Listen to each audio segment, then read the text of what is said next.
I just felt at home just because I'm on the path of riding my destiny. And when you're really close to God and on the path of your destiny, you just feel everything so much more, and you just know what's going to happen ahead of time. Mike Tyson just absolutely humiliated Jake Paul after the post-fight conference. And let's be real, it wasn't even close. In all his infinite wisdom and boxing expertise, Jake Paul decided to run his mouth and claim that Mike Tyson needed the money. Oh, sure, because the guy who built a multi-million-dollar cannabis empire is totally desperate for a paycheck from a YouTube prankster. Brilliant deduction, Jake. I'd just be real bummed out to see Mike get KO'd Right, at 58 years at old. 60, basically. Like, what other sport would we let a 58-year-old man compete other than golf?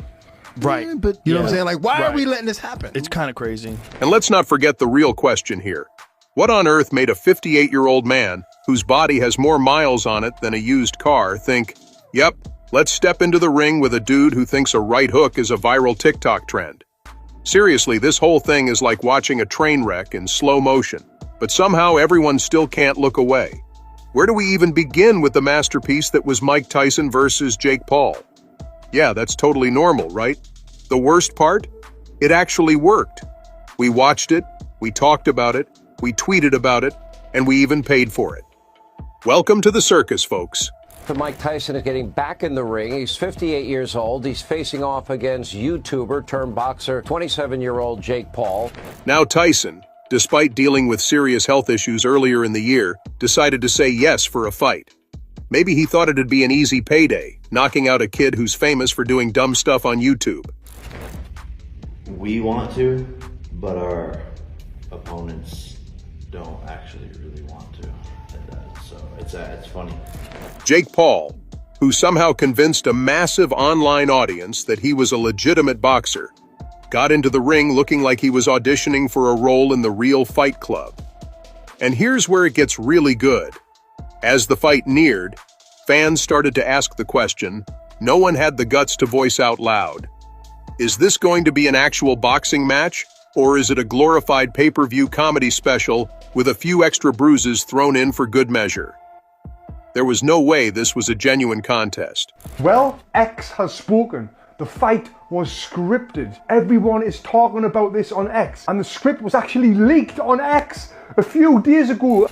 Then, just when you thought the absurdity couldn't get any better, here comes the infamous fight script.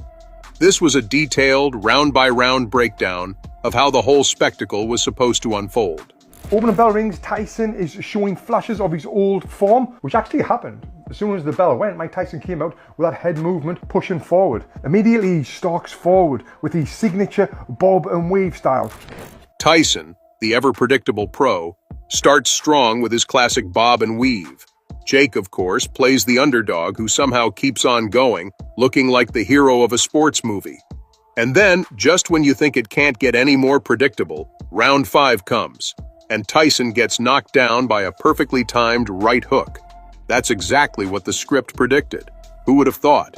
Let's see how accurate it was. The opening bell rings, Tyson is showing flashes of his old form. And shockingly, the fight played out exactly like the leaked script. Tyson, looking slower than a dial-up connection, got cut above the eye.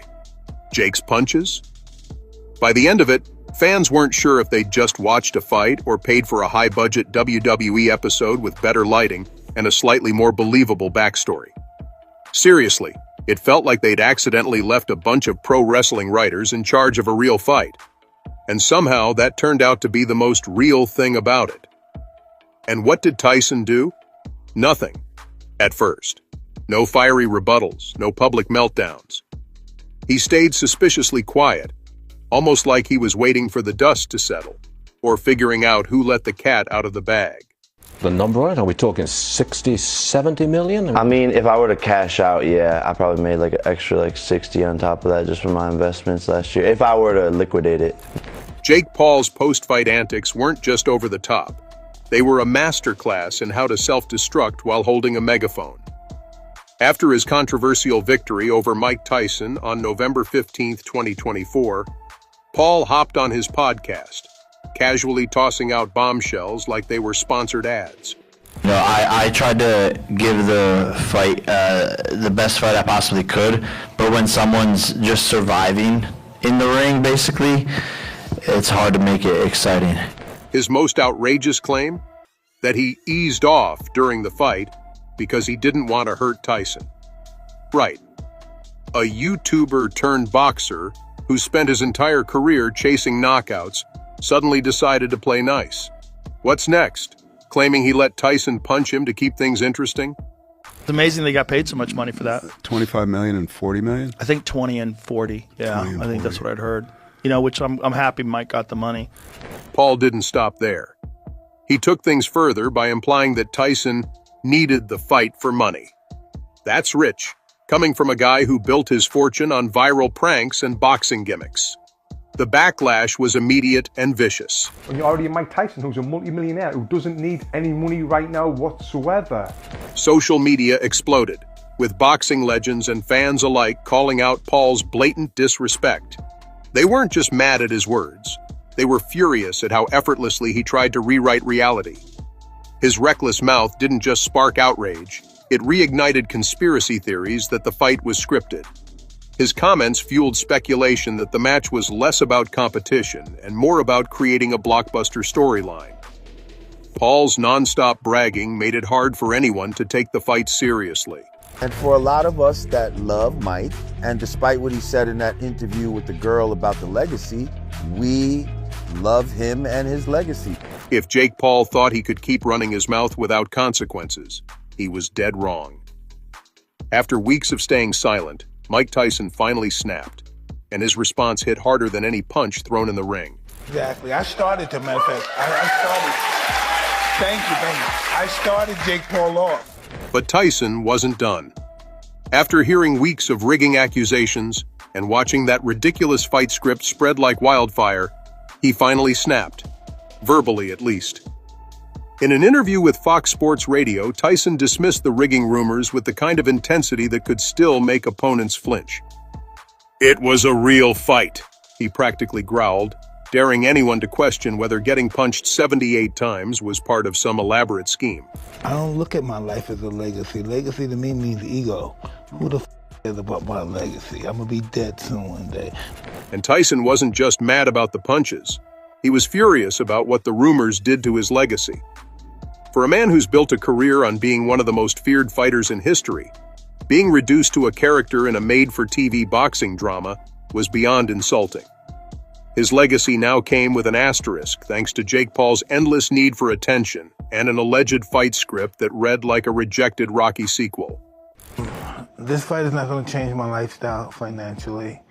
I'm a fighter. I feel good. I can do it. I feel I can beat this guy. Come on. In a fiery interview with Fox Sports Radio, Tyson torched the rigging rumors that had been haunting the fight since day one. It was a real fight, and Tyson wasn't just defending the fight's authenticity. He went straight for Paul's jugular. "I don't need anybody's money." The sheer audacity of Paul's financial rescue claim clearly hit a nerve. For a man who's spent decades rebuilding his life and career, being reduced to a charity case was beyond insulting. Well, I don't know. I don't believe in the word legacy. I just think that's another word for ego. Legacy doesn't mean nothing. That's just some word everybody grabbed onto. Someone said that word and everyone grabbed on the word, so now it's used every 5 seconds. It means absolutely nothing to me. I'm just passing through. I'm going to die, and it's going to be over. But Tyson didn't stop at finances. He went existential. "I'm going to be dead soon. Who cares about legacy?" he stated bluntly, shocking even seasoned interviewers. It was classic Tyson, raw, unfiltered, and brutally honest. Yet, beneath the tough guy veneer, there was a real sense of hurt. It means absolutely nothing to me. I'm just passing through. I'm going to die, and it's going to be over. Who cares about legacy after that? His legacy, something he had fought to reclaim after years of personal and professional turmoil, was now under attack from a social media star whose biggest claim to fame was viral clout. Jake Paul might have survived 8 rounds with Mike Tyson, but can he dodge Tyson's legal team? Because right now the gloves are off, and the real fight might be happening in a courtroom. For this fight, you are setting a monumental opportunity for kids my age to see the legend, Mike Tyson, in the ring for the first time. The fight was supposed to be about legacy, or at least that's how Tyson framed it. He shared that a major reason he took the bout was for his children, hoping they'd see their father as the warrior he once was. But post-fight, the victory felt hollow. Critics didn't hold back either. Boxing analysts questioned whether Tyson should have been allowed in the ring at all, given his age, past health issues, and admitted memory lapses. Multiple blood transfusions earlier in the year only added to concerns. Was this really about proving himself? Or was Tyson risking it all in a fight he couldn't afford to lose? I couldn't really get him to engage me or slip shots and, do something super cool or whatever, but I don't care about what people have to say. They're always going to have something to say, and that it is what it is. Here's the thing. When Jake Paul started running his mouth about easing off during the fight and throwing out rigging accusations, he probably didn't think about the fine print of a possible NDA. If such a contract exists, Jake might have just jabbed himself into a world of legal trouble. Rumors are swirling that Tyson's legal team isn't taking this lightly. Insiders are exploring whether Paul's reckless comments about the fight being scripted crossed a legal line. This isn't just about bruised egos. It's about protecting a brand that Tyson spent decades rebuilding from the ashes of scandal and financial ruin. Paul's flippant remarks could be seen as defamation, a serious claim when millions watched the fight live. And the stakes are sky high. A major lawsuit could be a career-ending uppercut for Jake Paul. Boxing is a brutal business, but courtrooms? Those hits last longer, with interest. If Tyson's team files a case, Paul could face massive fines, a damaged reputation, and potential bans from future fights. Forget rematches. Jake might be battling Tyson's lawyers in depositions instead of rings. The fight went to 8 rounds. Mike wasn't trying. The fight wasn't, good enough. It was an unbelievable display between a 58-year-old legend and a 27-year-old relatively young boxer. The Tyson-Paul showdown wasn't just about age versus youth. It was about legacy versus virality. Tyson's name is etched into boxing history. Paul's is engraved on a TikTok plaque. But here's the kicker. Thanks to fights like this, the line between boxing and entertainment is disappearing faster than Jake Paul's credibility after his latest podcast rant. So after all the punches, the trash talk, and the eyebrow-raising claims, where does this leave Jake Paul and Mike Tyson? And yet the biggest unanswered question still hangs in the air. Was the fight real, rigged, or some strange blend of both? Was it a genuine battle or a cleverly scripted blockbuster designed to rake in millions and keep fans guessing?